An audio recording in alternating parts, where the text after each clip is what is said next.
नमस्ते दोस्तों, मैं प्रिया चौहान स्वागत करती हूँ आप सभी का परीक्षा बिंदु के इस ऑनलाइन प्लेटफॉर्म पे। उम्मीद करती हूँ कि आप सभी हेल्दी होंगे, सेफ होंगे, अच्छे से पढ़ रहे होंगे। जैसा कि आप सभी को पता है कि हमारी यूनिट की आईसीटी की फर्स्ट यूनिट चल रही है और फर्स्ट यूनिट में हमने अभिक्रमित अनुदेशन के बारे में कुछ चीज़ें पढ़ ली थी और हमारे अभिक्रमित अनुदेशन के सिद्धांत बचे थे, यानी कि इसे प्रोग्रामिंग इंस्ट्रक्शंस भी बोल सकते हैं, है ना। प्रोग्रामिंग इंस्ट्रक्शंस यानी कि ये भी कंप्यूटर पर ही बेस्ड है और चूंकि हमारा जो आईसीटी है उसमें हम शिक्षक बनने जा रहे हैं तो शिक्षा से संबंधित चीज़ें तो हमें इसमें शामिल करनी ही करनी पड़ेंगी।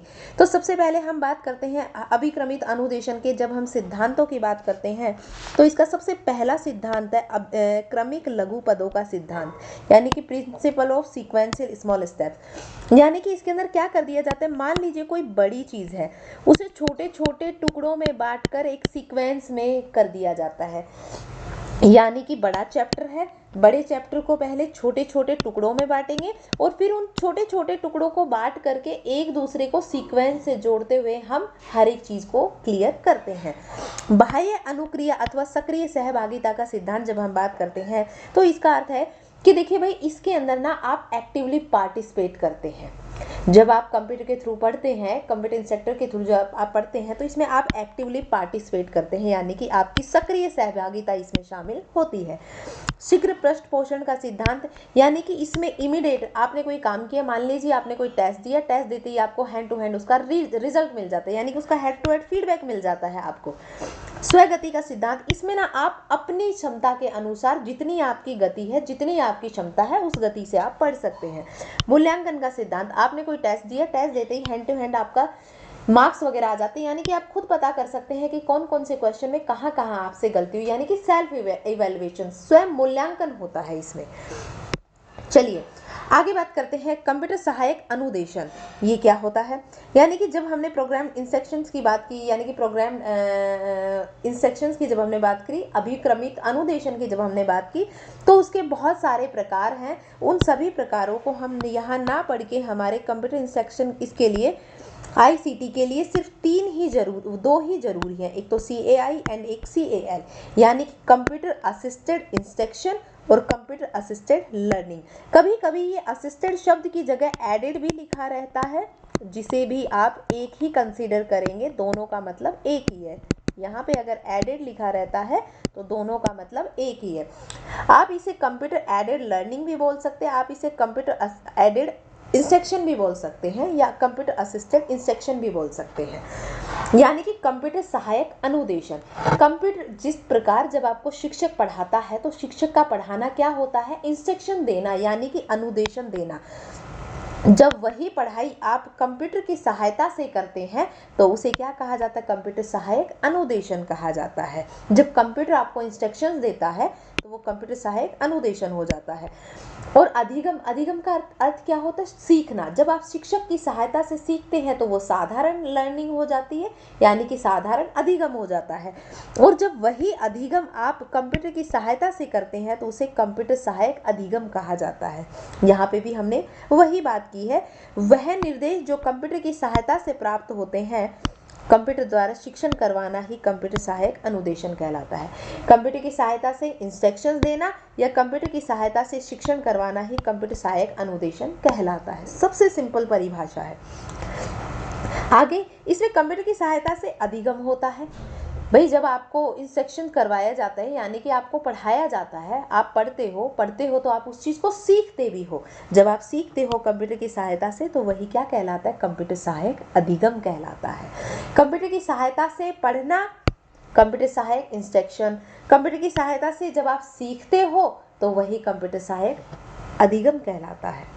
आगे बात करते हैं, प्रतिपादन किसने किया है भाई, CAI एंड CAL का। तो इसका जो प्रतिपादन है वो किया गया है लॉरेंस स्टालरो और डेनियल डेविस के द्वारा किया गया। कब किया गया, 1965 में किया गया। इसे स्वत अनुदेशनात्मक विधि भी कहा जाता है। स्वत अनुदेशनात्मक विधि का मतलब है कि इसमें आपको कंप्यूटर इंस्ट्रक्शन देता है और आप खुद से इसमें पढ़ाई करते हैं, यानी कि यहाँ पे कोई भौतिक रूप से आपके सामने अध्यापक या आपके सामने कोई भौतिक रूप से टीचर नहीं होता है, यानी कि इसलिए इसे बोला जाता है स्व अनुदेशनात्मक विधि, यानी कि स्वयं कंप्यूटर आपको अनुदेशन करता है और आप खुद से उस चीज को सीखते हैं। यह शैक्षिक तकनीकी प्रथम का एक सशक्त व प्रभावशाली, क्योंकि जब हमने शैक्षिक तकनीकी प्रथम पढ़ी थी तो उसमें मैंने बताया था कि उसके किसके प्रयोग पर बल दिया जाता है, मशीनों के प्रयोग पर। किसके? मशीनों के प्रयोग पर बल दिया जाता है। किसके प्रयोग पर? मशीनों के प्रयोग पर बल दिया जाता है। तो कंप्यूटर भी तो एक मशीन ही है। कंप्यूटर की सहायता से जब आप सीखते हैं तो इसलिए इसे शैक्षिक तकनीकी प्रथम का भी एक सशक्त व प्रभावशाली उपागम कह सकते हैं। कंप्यूटर की सहायता से अनुदेशनात्मक परिस्थितियों को सहज, बोधगम्य, रुचिकर बनाया जाता है। देखिए, मान लीजिए जब आपको कंप्यूटर की सहायता से पढ़ाया जा रहा है तो विभिन्न प्रकार के चित्र दिखाए जाते हैं, वीडियोस दिखाई जाती हैं, है ना। अगर कोई चीज़ आवाज़ में है तो उसको आवाज़ के माध्यम से सुनाया जाता है, जबकि शिक्षक खुद पढ़ाता है तो वो इतने चित्र वगैरह बनाने में सक्षम नहीं होता है ना। इतने चित्र वगैरह वो बना नहीं पाता है। हालांकि बहुत सारे शिक्षक ऐसा करते भी हैं, लेकिन इतने सक्षम नहीं हो पाते हैं जितना कंप्यूटर होता है। यानी कि कंप्यूटर से वो चीज़ आसानी से सीख पाते हो आप, है ना, और वो इंटरेस्टिंग भी लगती है आपको। कंप्यूटर की प्रक्रिया हार्डवेयर व सॉफ्टवेयर दोनों उपागमों पर आधारित होती है। कंप्यूटर की जो प्रक्रिया है, देखिए जब मैं आपको ये जो डिजिटल बोर्ड है इसके माध्यम से जो पढ़ा रही हूँ, ये हार्डवेयर, और ये जो स्क्रीन के ऊपर जो लिखा हुआ है, ये जो पीपीटी बनी हुई है, ये सॉफ्टवेयर। इसलिए बोला जाता है कि ये जो प्रक्रिया है ये हार्डवेयर व सॉफ्टवेयर उपागम दोनों पर आधारित होती है। इसके द्वारा बड़ी संख्या में शिक्षार्थियों को शिक्षा से जोड़ना संभव है। जैसे मैं अभी एक वीडियो बना के डालूंगी, क्या मैं एक वीडियो से केवल 1, 2, 10, 20, 25 लोगों को ही पढ़ा सकती हूँ? इससे हजारों विद्यार्थी एक साथ पढ़ सकते हैं। तो बड़ी संख्या में विद्यार्थियों को पढ़ाना संभव है। आगे बात करते हैं, कंप्यूटर अधिगमकर्ता के पूर्व व्यवहारों के आधार पर यह स्वयं अनुदेशन करके उसका निर्णय लेता है। ठीक है, सबसे पहले वह स्वयं अनुदेशन करता है, उसके आधार पर ही ये क्या करता है, निर्णय लेता है। जैसे मैं आपको बता देती हूँ, जब भी आप कोई कार्य करते हैं, कंप्यूटर आपसे विभिन्न प्रकार के क्वेश्चंस पूछता है। ठीक है, वो आपसे विभिन्न प्रकार के क्वेश्चन पूछेगा। विभिन्न प्रकार के क्वेश्चन पूछने के बाद वो निर्णय लेगा कि आप क्या करवाना चाह रहे हैं। यानी कि अगर मैं आपको एक चीज बताऊं तो जैसे मान लीजिए वो आपसे कभी कभी कुछ कैप्चा वगैरह लिखवाता है। कैप्चा यानी कि वो विभिन्न प्रकार के टेढ़े मेढ़े अक्षर आते हैं, है ना, उन सबको लिखवाता है। तो उसका उद्देश्य क्या होता है? वो आपके बारे में कुछ निर्णय लेना चाहता है, आपके बारे में कुछ जानना चाहता है। और जब वो खुद से अपने बारे में, आपके बारे में कुछ जानता है, इसलिए इसको विद्युत मस्तिष्क भी कहा जाता है। जिस तरीके से मैं सामने वाले इंसान को जानने परखने के लिए अपने दिमाग का इस्तेमाल करती हूँ, उसी प्रकार से कंप्यूटर के अंदर भी कुछ ऐसे इंस्ट्रक्शंस डाले जाते हैं, ऐसे कुछ प्रोग्राम डाले जाते हैं जिसकी सहायता से वो सामने वाले के से कुछ क्वेश्चंस करता है, उससे कुछ एक्टिविटीज करवाता है और उसके माध्यम से उसके दिमाग को जानता है। जैसे एक एग्जांपल देती हूँ, मान लीजिए जब आप कोई किसी में साइन इन वगैरह कर रहे होते हैं तो वो आपको ना एक टास्क दे देता है कि ये 10 फोटोज है या ये 9 फोटोज है या ये 12 फोटोज है, इनमें से बताइए कि साइकिल कौन कौन सी है। यदि आप रोबोट होगे तो आप उस भाषा को नहीं समझ पाओगे, लेकिन अगर आप मनुष्य होगे तो आप उसे समझ जाओगे। यानी कि वो इसी प्रकार के आपको टास्क वगैरह देके आपसे बहुत सारे क्वेश्चन पूछ के आपकी बुद्धि का आकलन करता है, इसलिए इसे विद्युत मस्तिष्क कहा जाता है। कंप्यूटर शिक्षक व छात्रों के लिए महत्वपूर्ण सूचना प्राप्ति का स्रोत है। जिस प्रकार मैं आपको सूचनाएं प्रदान कर रही हूँ कंप्यूटर के माध्यम से और आप इसे प्राप्त कर रहे हैं। CAI व CAL की विशेषता क्या है? देखिए भाई, इनकी विशेषता ये है कि शिक्षार्थियों के लिए विभिन्न प्रकार की अधिगम परिस्थितियां उत्पन्न की जाती हैं। यानी कि आपको मतलब बच्चों को सिखाने के लिए विभिन्न प्रकार की परिस्थितियां उत्पन्न करेंगे और उसके आधार पर, है ना, उसके आधार पर उनको प्रक्रिया करके अनुदेशन करवाया जाता है। जैसे मैं आपको एक टास्क दे दूंगी, आप जंगल में हो तो आपसे मैं स्टेप बाय स्टेप बताऊंगी। सबसे पहले तो पूछूंगी कि आप क्या करोगे, फिर मैं स्टेप बाय स्टेप आपको बताऊंगी कि आपको ये करना चाहिए, फिर ये करना चाहिए, फिर ये। यानी कि इसमें भी ऐसे ही करता है, आपके सामने पहले कोई परिस्थिति रखता है, फिर परिस्थिति रखने के बाद एक एक स्टेप करके आपको वो चीज़ सॉल्व करना सिखाता है। ठीक है, ये चीज़ आ गई। यानी कि परिस्थितियां उत्पन्न करके आपको विभिन्न प्रकार की चीज़ ये सिखाता है ये। इसके बाद बात करते हैं इसमें विद्यार्थियों और कंप्यूटर के बीच प्रयोजन पूर्ण पूर्ण अंत्यक्रिया होती है, यानी कि पहले से ना निर्धारित होता है कंप्यूटर में कि जब हम बच्चों को सिखाएंगे, यानी कि कंप्यूटर के अंदर जब भी कोई प्रोग्राम बच्चों के सिखाने के लिए बनाया जाता है तो वो पहले से ही वेल प्लानिंग होता है, यानी कि उसकी पहले से ही उसका नियोजन कर लिया जाता है कि किस किस तरीके से बालक को क्या सिखाना है। मान लीजिए छोटे बालक को सिखाना है तो कंप्यूटर के अंदर ये होगा कि सबसे पहले तो उसे 1 2 3 सिखाई जाए, है ना, 1 2 3 4 5 सिखाया जाए। ये सीखने के बाद फिर उसे वो सिखाया जाए, टेबल सिखाई जाए। फिर क्या सिखाई जाए? टेबल्स, यानी कि पहाड़े सिखाए जाए। पहाड़ों के बाद जब उसे पहाड़े आ जाए तो उसे 1 + 1 2 जोड़ना सिखाए, है ना, 1 + 2 जोड़ना सिखाए। जब वो जोड़ना सीख जाए तो थोड़े बड़े जोड़, तो यानी कि हर एक कार्य उसे स्टेप बाय स्टेप करना सिखाता है, यानी कि पहले से ही प्लानिंग होती है कि किस किस तरीके से। जैसे मैं अगर आपको पढ़ा रही हूँ तो मेरी प्लानिंग है कि सबसे पहले मैं क्या चीज़ करवाऊंगी, फिर उसके बाद मुझे क्या क्या करना है, और सभी चीज़ों को मुझे किस तरीके से एक दूसरे से जोड़ के आपको पूरा सिलेबस करवा देना है। अधिगमकर्ता इसमें तत्काल प्रतिपुष्टि भी प्राप्त कर लेता है। मान लीजिए आपने कोई चीज़ देखी, है ना, आपने उसे पढ़ा, पढ़ने के बाद क्या वो चीज़ें आपको समझ आई या नहीं आई, आप उसका हैंड टू हैंड पता लगा लेते हैं, और अगर आपको वो चीज़ समझ आ गई आप उसका फीडबैक भी दे देते हैं और टेस्ट वगैरह के माध्यम से उसका मूल्यांकन भी कर लेते हैं। शिक्षार्थी की आवश्यकता, योग्यता और व्यवहार के स्तर को समझते हुए कंप्यूटर शिक्षार्थी के लिए अभिक्रम का चयन करता है। सबसे पहले वो ये पूछता है कि शिक्षार्थी यानी कि बालक को पढ़ना क्या है, बालक क्या क्या जानना चाहता है, और इसके लिए वो बालक से बहुत सारे क्वेश्चन पूछेगा। फिर उसके आधार पर उसकी योग्यता कितनी है, उसका व्यवहार कैसा है, और उसके व्यवहार को समझते हुए, उस बालक को समझते हुए फिर उसको अभिक्रम करवाता है, यानी कि फिर उसको वो प्रोग्राम प्रोवाइड करवाता है, यानी कि उसे सीखने की मैटर प्रदान करता है। यह प्रणाली औपचारिक तथा अनौपचारिक दोनों प्रकार की शिक्षा में सभी विषयों में तथा सभी स्तरों पर उपयोग की जाती है। औपचारिक शिक्षा के लिए भी और अनौपचारिक शिक्षा के लिए। औपचारिक शिक्षा वो होती है जो आप विद्यालय से ग्रहण करते हैं। अनौपचारिक शिक्षा वो होती है जिससे आपको एक तरीके से कहते हैं ना कि भाई ये मैंने सब कुछ ठोकरें खा खा के सीखा है, यानी कि ये ज्ञान मुझे कैसे आई है, मुझे अकल जो आई है, मुझे ये जो मैंने अनुभव प्राप्त किया है, ये आपकी अनौपचारिक शिक्षा है कि आपको कैसे रहना है, कैसे खाना है, परिस्थितियों से कैसे लड़ना है, तो ये अनौपचारिक शिक्षा हो गई। जबकि आप जो विषय से संबंधित ज्ञान लेते हैं ये अनौपचारिक हो गई। आप अपने घर में रहते हैं कि बड़ों के पैर छूने चाहिए, बड़ों की सेवा करनी चाहिए, ये अनौपचारिक शिक्षा हो गई।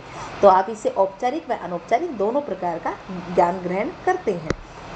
आगे बात करते हैं, संगणक सह अनुदेशन की प्रक्रिया में शिक्षार्थियों को व्यक्तिगत रूप से स्वयं ही सीखने का अवसर मिलता है, यानी कि यहाँ बालक खुद सीखता है, खुद के तरीके से सीखता है, खुद की क्षमता से सीखता है ना, जितना उसे सीखना है, जिस तरीके से उसे सीखना है वो उससे सीख लेता है।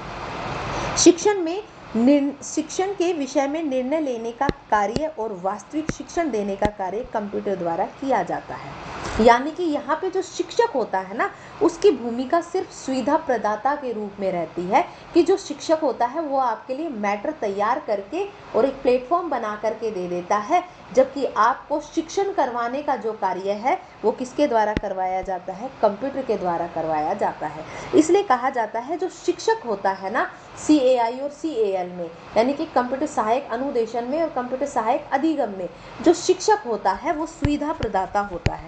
क्या होता है? सुविधा प्रदाता होता है, यानी कि आपके लिए मैटर तैयार करना, किस किस तरीके से आपको प्रदाता है ना, किस किस तरीके से आपको ये पढ़ना है, उनका क्रम तैयार करना, उसके लिए क्वेश्चन पेपर वगैरह सब तैयार करना, लेकिन आपके सामने जो मैटर प्रस्तुत करेगा वो कौन करेगा? कंप्यूटर करेगा। तो शिक्षक की भूमिका कौन करता है? शिक्षक की भूमिका निभाता, वो शिक्षण करवाता है आपको कंप्यूटर। शिक्षण कौन करवाता है? कंप्यूटर करवाता है। और जबकि अध्यापक क्या करता है? अध्यापक होता है सुविधा प्रदाता। अध्यापक का क्या होता है? सुविधा प्रदाता, आपको मैटर प्रदान करता है। कंप्यूटर के द्वारा अनुदेशन का प्रस्तुतिकरण, उनका नियंत्रण करना, उनका अधिगम को पुनर्बलन प्रदान करता है, उसके प्रमुख कार्य होते हैं। यानी कि जो सारे कार्य शिक्षक के होते हैं ना, आपके सामने मैटर प्रस्तुत करना, ठीक है, उसको कैसे कैसे आपको सिखाना है, किस किस तरीके से सिखाना है, कौन कौन सा भाग पहले देना है, ये सारा अधिगम करने का कार्य किसके द्वारा करवाया जाता है?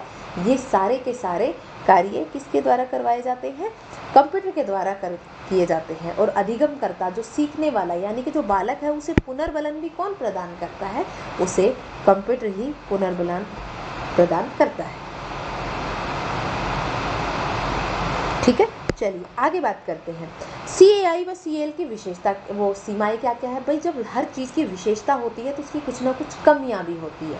कमियां क्या होती है कि ये शिक्षार्थी को सांवेगिक तथा सामाजिक संबंध होते हैं और उनसे अध्ययन करता वंचित रह जाता है। आप जब भी शिक्षक मतलब एक क्लास में जाते हैं तो आपका जो अध्यापक होता है यानी कि जो टीचर होता है उससे एक भावनात्मक जुड़ाव हो जाता है, एक इमोशनल टच हो जाता है।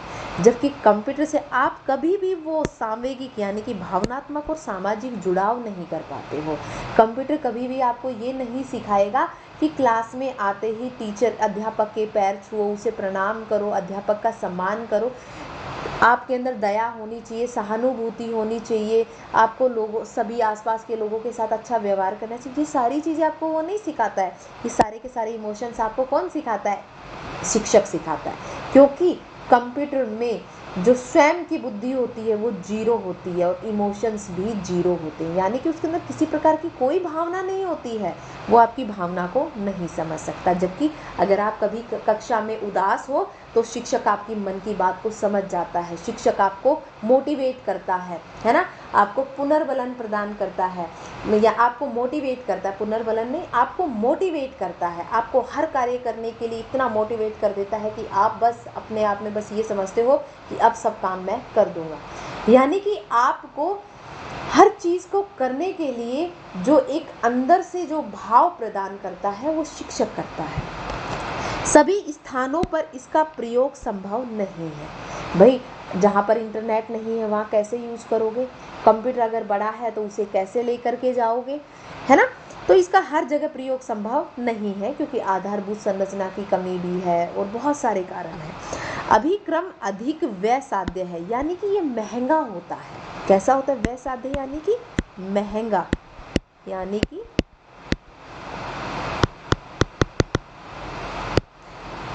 कि क्या है? ये महंगा है, यानी कि महंगा है, सभी के लिए आसानी से उपलब्ध नहीं हो सकता है और सभी विद्यालय इसे आसानी से खरीद भी नहीं पाते हैं, है ना? वैसा है ना, महंगा है।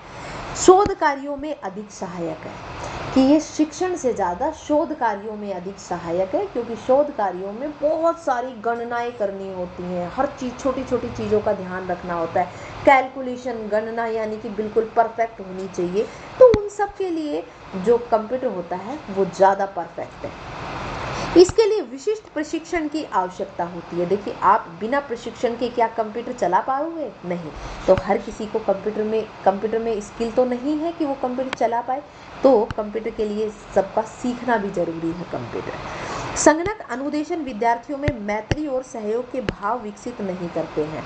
देखिए भाई, जैसा मैंने आपको बताया कि वो आपके अंदर भावनाएं नहीं डाल सकता, है ना? वो आपके अंदर जो भाव जो शिक्षक आपको देता है, शिक्षक और बालक के बीच में जो एक रिश्ता बनता है, जो भावनात्मक रिश्ता बनता है ना, जो एक मजबूत रिश्ता बनता है, एक सामाजिक रिश्ता बनता है, एक दोस्ती का रिश्ता बनता है, एक सहयोग का भाव बनता है और अपने दोस्तों के साथ, शिक्षकों के साथ, बालकों के साथ, वो इसमें आपको नहीं मिल पाता है। ठीक है, चलिए आगे बात करते हैं। छात्रों में सृजनात्मक स्वतंत्र चिंतन के गुण विकसित नहीं हो पाते हैं। देखिए भाई, जब आप एक क्लास में जाते हैं तो सबको देखते हैं, सबको काम करते हुए देखते हैं, आप में कंपटीशन का भाव आता है, आप ना एक दूसरे को देख के कि अच्छा ये ऐसे सोच रहा है तो मेरे को ये चीज़ ऐसे करनी चाहिए, यानी कि आप में ना एक स्वतंत्र चिंतन का भाव पैदा होता है कि इस चीज़ को मैं इससे अच्छा करूँगा और मैं इससे ज़्यादा अच्छी प्लानिंग करूँगा। फिर आप उस चीज़ का चिंतन करते हो और उसको और ज़्यादा बेहतर प्रस्तुत करते हो। संगणक के रख रखाव में बड़ी सावधानियों की आवश्यकता होती है जो प्राय संभव नहीं है। देखिए भाई, जो कंप्यूटर होता है उसके लिए उसे बड़ी सार संभाल से रखा जाता है, अगर उसे ढंग से नहीं रखा तो वो खराब भी जल्दी होता है। बहुमाध्यमी बहुमाध्यमी का अत्यधिक प्रयोग छात्रों को विषय वस्तु से भ्रमित कर देता है। और कभी कभी जब आप कंप्यूटर्स का और लैपटॉप, मोबाइल वगैरह इनका जब ज़्यादा यूज़ करते हो, ये CI और CL के लिए ही यूज़ करते हो, कंप्यूटर असिस्टेड लर्निंग और इंस्ट्रक्शन के लिए ही यूज़ करते हो, तो कभी कभी इसका ना ज़्यादा उपयोग आपको ना इसके लिए सामाजिक दुष्प्रभाव ज़्यादा पैदा कर देता है। आप चिड़चिड़े हो जाते हो, आप समाज से कटे कटे हो जाते हो, आपको कंप्यूटर के अलावा कुछ दिखाई नहीं देता है, यानी कि आप एक आभासी दुनिया में रहने लग जाते हो। जैसे बहुत सारे लोग देखे होंगे ना आपने, जो कंप्यूटर वगैरह यूज़ करते हैं, मोबाइल वगैरह यूज़ करते हैं, तो वो सिर्फ उसी में ही लगे रहते हैं, है ना। तो कंप्यूटर सहायक अनुदेशन के अब उपयोग क्या क्या है। अब इसके उपयोग की बात करते हैं कि भाई देखो ये किस तरीके से अभ्यास को और ज़्यादा बनाता, अभ्यास एवं ब्रेक, यानी कि ये क्या करता है, विद्यार्थियों को शिक्षण कौशल पर निरंतर अभ्यास के अवसर प्रदान किए जाते हैं, जिससे उसकी पूर्व के शिक्षण कौशल बहुत बेहतर हो जाते हैं। जैसे मान लीजिए आपने कोई चीज़ सीखी, वो कोई चीज़ आपके सामने कभी क्वेश्चंस के माध्यम से लेके आएगा, है ना, कभी आपका वो एक क्विज के माध्यम से पूछ लेगा, यानी कि बार बार वो चीज़ आपको किसी ना किसी माध्यम से याद करवाता ही रहेगा, जिससे मॉक एंड ड्रिल, यानी कि बार बार आपसे किसी ना किसी माध्यम से वो चीज़ पूछी जाएगी, और बार बार जैसे ड्रिल करते हैं ना कि एक ही जगह पे वो छेद करता रहता है ड्रिल मशीन जो होती है, इसी तरीके से अगर आपने कोई चीज़ पहले पढ़ ली तो कंप्यूटर उससे संबंधित आपसे टेस्ट लेता रहेगा, आपसे क्विज पूछता रहेगा। तो विभिन्न प्रकार का ऐसा प्रोग्राम सेट किया जाता है कि आपके ना उस चीज़ की बार बार अभ्यास होता रहता है, और जब किसी चीज़ का बार बार अभ्यास होता है तो आप उसमें क्या हो जाते हैं, परफेक्ट हो जाते हैं। चलिए आगे बात करते हैं। जब आगे बात करते हैं तो अनुवर्ग शिक्षण ट्यूटोरियल, इसमें क्या था, कंप्यूटर की भूमिका शिक्षक की होती है। कंप्यूटर की भूमिका इसमें किसकी होती है, शिक्षक की होती है। मैंने आपको क्या बताया कि कंप्यूटर इसमें शिक्षक की भूमिका निभाता है, और जबकि जो शिक्षक होता है वो क्या होता है, वो सुविधा प्रदाता के रूप में होता है। शिक्षक क्या होता है, सुविधा प्रदाता के रूप में होता है। कंप्यूटर किसकी भूमिका निभाता है, शिक्षक की भूमिका निभाता है। इसमें छात्रों को व्यक्तिगत निर्देशन दिए जाते हैं, उन्हें अपनी गति समय से सीखने का अवसर प्रदान किया जाता है। इसका फ़ायदा ये भी है कि देखिए जब एक शिक्षक आके पढ़ाएगा तो एक शिक्षक सारे बालकों को एक साथ पढ़ाएगा, उसे ज़्यादा इस चीज़ पर ध्यान नहीं देगा कि राम को समझ आ गया और श्याम को समझ नहीं आया। वो कोशिश करेगा कि सारे बच्चों को बस मैं एक साथ पढ़ा दूं। लेकिन कंप्यूटर में जब आप पढ़ रहे हो तो आप अपनी गति से, आप अपनी क्षमता से, और जितनी आपको पढ़ना है आप उसी तरीके से पढ़ोगे। पूछताछ यानी कि इंक्वायरी, इसमें सूचना अधिकारियों के रूप में शिक्षक छात्रों को विभिन्न सूचनाएं प्रदान करता है, जो कि मैंने आपको बता दिया। खेल, छोटे बच्चों के लिए विभिन्न प्रकार के खेल के प्रयोग से विषय वस्तु को सिखाने के लिए किया जाता है। जैसे कंप्यूटर में ये वो बना देते हैं ना लोगो वाले जो गेम होते हैं, उसके अंदर अलग अलग कलर के, जैसे मान लीजिए गोले बना दिए, ये एक रेड गोला बना दिया, एक नीला गोला बना दिया, एक ब्लैक बना दिया। अब वो आपसे पूछेगा रेड कलर कौन सा है, आपसे क्या पूछेगा, रेड कलर का सर्किल कौन सा है, ब्लू कलर का सर्किल कौन सा है, ब्लैक कलर का सर्किल कौन सा है। यानी कि आपको खेल के माध्यम से सिखा रहा है। किसके माध्यम से सिखा रहा है, खेल के माध्यम से सिखा रहा है। या फिर एक सर्किल, एक ट्रायंगल बना दिया, एक सर्किल बना दिया, एक स्क्वायर बना दिया, आपसे पूछेगा कि भाई इसमें ट्रायंगल कौन सा है, स्क्वायर कौन सा है, सर्किल कौन सा है। तो वो अलग अलग खेल के माध्यम से वो सिखाता है बालकों को। अनुरूपता यानी कि साइमल्टेनियस, इसमें इस प्रकार के कार्यक्रम तैयार किए जाते हैं जिससे बालक में समस्याओं से जूझने के लिए वास्तविक एवं चुनौतीपूर्ण परिस्थितियों का अभ्यास करवाया जाता है। यानी कि बालक के सामने ऐसा नहीं है कि बालक अगर कंप्यूटर के माध्यम से सीख रहा है तो उसके सामने समस्या नहीं होंगी।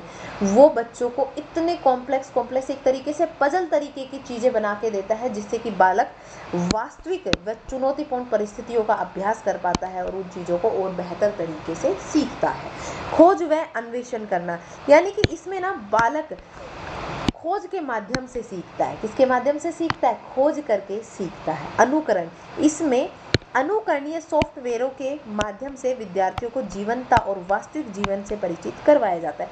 यानी कि इन्हें वास्तविक कि भाई ये चीज़ें रियल जिंदगी में कैसी होंगी, यानी कि आपको वास्तविकता से परिचित करवाया जाता है। समस्या समाधान, इसमें विद्यार्थियों में समस्या समाधान का कौशल पैदा किया जाता है। यानी कि मैंने आपके सामने एक समस्या रख दी, आपसे पूछा कि आप इसका सॉल्यूशन कैसे करोगे, यानी कि मैंने नहीं, यानी कि मैं कंप्यूटर हूँ, मैंने आपके सामने एक समस्या रख दी, आपसे पूछा आप इसका समाधान कैसे करोगे, है ना।